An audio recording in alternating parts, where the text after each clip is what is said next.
Despite the low box office returns of films like, say, Blade Runner and Tron in the early 80s, cyberpunk was well on its way to becoming a full-fledgling subgenre due to its cult status. Although maybe not at this moment mainstream, there was definitely an audience for dystopian cities drenched in neon. And with those earning less money, it wouldn't be until the 90s we'll get more consistent offerings like that from mainstream Hollywood, especially the moodier films like Blade Runner. It was only really the success of films like RoboCop and Total Recall that proved that you could really pull these off, but until then, the torch was carried by more lower budget movies. One of these was a movie called Crime Zone, an American-Peruvian co-production, released in 1988, directed by Luis Loza, who would go on to direct The Specialist. The movie is set in Salé, a city cast in perpetual night. The police keep a tight grip on its citizens, with control being paramount. Our protagonists are Bone and Helen, who are a couple of citizens who have had enough of living under the boot. Together they become a Bonnie and Clyde pair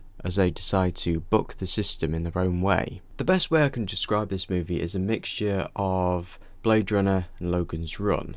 The former's influence is more in visual style and tone, but narratively it had me thinking about Logan's Run. A man and woman pair dare to say no to living by the system they live in and try to escape the authorities hunting them down. It's derivative, yeah, but does this movie stand on its own? Crime Zone was executively produced by Roger Corman, who essentially became the king of the B-movie. He had an impressive filmography with 490 producer credits on IMDb and 56 as director. He helped to pioneer independent American cinema, and low-budget movies were his bread and butter. He soon developed the reputation of being like the MacGyver of filmmaking. Give the guy a paperclip, 3 lengths of rope, and some duct tape, and you can bet your bottom dollar that he will come out with a movie at the end of it. And in a way you can kind of tell that this influenced the way that it was shot. The constant nighttime not only gives the movie a more oppressive vibe, with the rundown streets and the drizzly weather, but it also helps with budget. Certain set pieces can be reused if you shoot them from a different angle,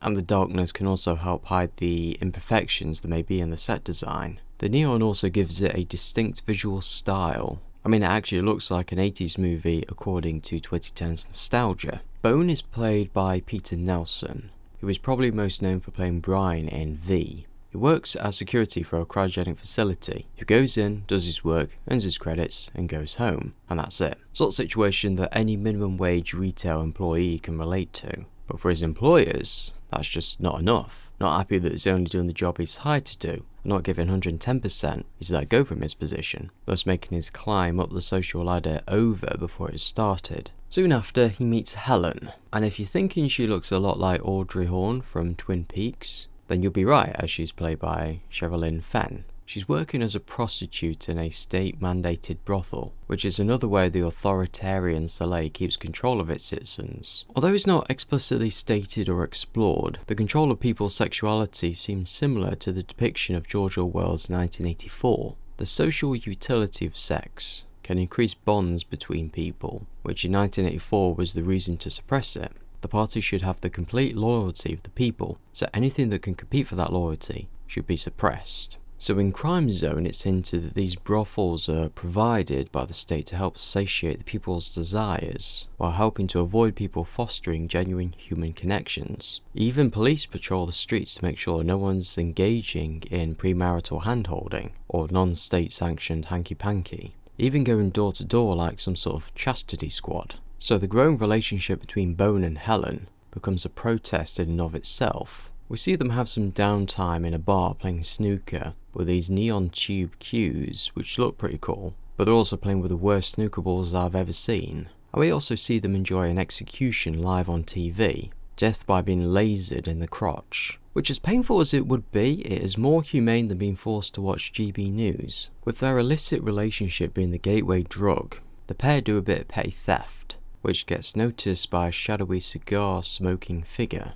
He's played by David Carradine, who is also executive producer, and who strangely enough gets first billing in this movie. He talks to both of them, gets a feel for them, then offers them a job.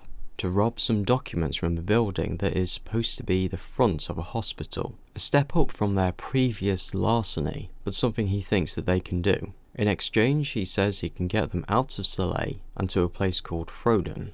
somewhere that they can live together as a couple peacefully, without fear of government reprisal. Something I like about this movie, you look at Blade Runner and Logan's Run, and the romantic interests for the male leads just don't feel like actual characters. Jessica felt like she was just following Logan, with him being the one to make the decisions. And Rachel's romantic interest did feel a bit abrupt. Like, as much as I love the movie Blade Runner, I will say the quote-unquote love scene with him is just very icky. And that probably comes from male writers in the 70s and 80s being unable to write convincing women. But this movie sidesteps this. Both Bone and Helen are active participants. Both advance their shared goal in their own way. You see at times where one of them is more convinced of doing a thing than the other, and they have to actively convince the other one to their side. I'm going to be talking about the twist ending in a bit, so if you are wanting to check out this movie for yourself, I recommend you come to this timestamp to avoid. So Jason, Carradine's character, instead of being the secret agent from Frodon that he's implied to be, is a high-ranking member of Soleil's police force, and in fact is using the young couple to fuel fear in the hearts and minds of the citizens, therefore solidifying his own position and power in the tyrannical police state. Honestly, it wasn't a twist I saw coming, and it did work well for the story, I believe. While the film overall doesn't exactly do anything revolutionary or innovative, with much of the style and themes being derivative of other works, it still pulls off what it does quite well. It doesn't explore any of the themes it introduces in any depth, instead using them more as a backdrop for the story to exist in, which I thought was a bit of a shame. Aside from the rundown setting and the overzealous police, we hardly get a feel for how dystopian this setting really is. All that aside, the time not spent on developing the world was instead spent on building and developing our protagonists, making their journey from secret lovers to terrorists as believable as possible. It also got the oppressive vibe down thanks to its set design and cinematography. Overall, I think it's another interesting and overlooked sci-fi movie that deserves another look. If you're interested in it, it's free to watch on Plex right now. Well, those are my thoughts on Crime Zone. Am I right? Am I wrong? Please let me know down below, and thank you very much for watching. If you like what you see, please subscribe and I'll see you later.